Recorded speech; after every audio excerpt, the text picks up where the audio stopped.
বাংলাদেশের নতুন প্রধানমন্ত্রী হিসেবে দায়িত্ব নেওয়ার মাত্র ২৪ ঘণ্টার মধ্যেই এক তাৎপর্যপূর্ণ কূটনৈতিক বার্তা পৌঁছে যায় ঢাকায়। অঘোষিত সফরে আসেন তুরস্কের প্রেসিডেন্ট রিসেপ তাইয়েপ এরদোয়ানের ছেলে বিলাল এরদোয়ান। তার এই দ্রুত আগমনকে অনেকেই কেবল সৌজন্য সাক্ষাৎ নয়, বরং কৌশলগত সংকেত হিসেবেই দেখছেন।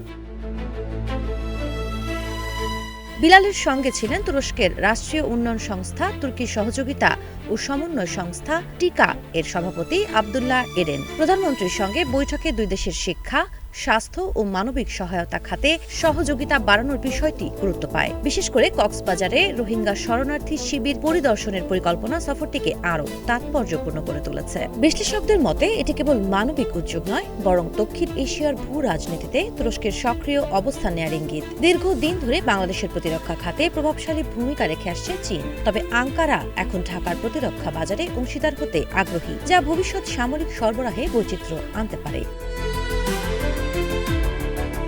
তুরস্ক ও বাংলাদেশ এর সম্পর্ক বিশেষ করে ২০২৫ সালে নতুন মাত্রা পেয়েছে। প্রতিরক্ষা ও নিরাপত্তা সহযোগিতা এখন আর কেবল অস্ত্র বাণিজ্যে সীমাবদ্ধ নয়, এটি ধীরে ধীরে কৌশলগত অংশীদারিত্বে রূপ নিচ্ছে। শেখ হাসিনা সরকারের পতনের পর সৃষ্ট নতুন রাজনৈতিক বাস্তবতায় তুরস্ক দ্রুত কূটনৈতিক সক্রিয়তা দেখাচ্ছে। ফলে প্রশ্ন উঠছে, ঢাকার নতুন ক্ষমতার কেন্দ্রে আঙ্কারার প্রভাব কত দূর বিস্তৃত হবে।